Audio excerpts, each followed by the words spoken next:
আমাদের অবস্থান এখন হাতিয়াতে, হাতিয়ার কাছেই।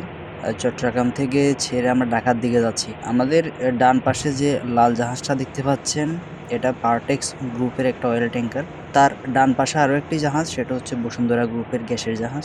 এখন আমি যে জাহাজটাতে আছি ওটা তুলনামূলকভাবে অনেক স্পিডে চলে। আমরা পার্টেক্সের জাহাজকে ওভারটেক করছি। তার ওপাশে পার্টেক্সকে ওভারটেক করতেছে বসুন্ধরা গ্রুপের গ্যাসের জাহাজটা। আবার বসুন্ধরা গ্রুপের গ্যাসের জাহাজ থেকে আমার জাহাজের স্পিড বেশি, আমরাও তাকে ওভারটেক করছি। এখানে ভালো একটা কম্পিটিশন চলছে।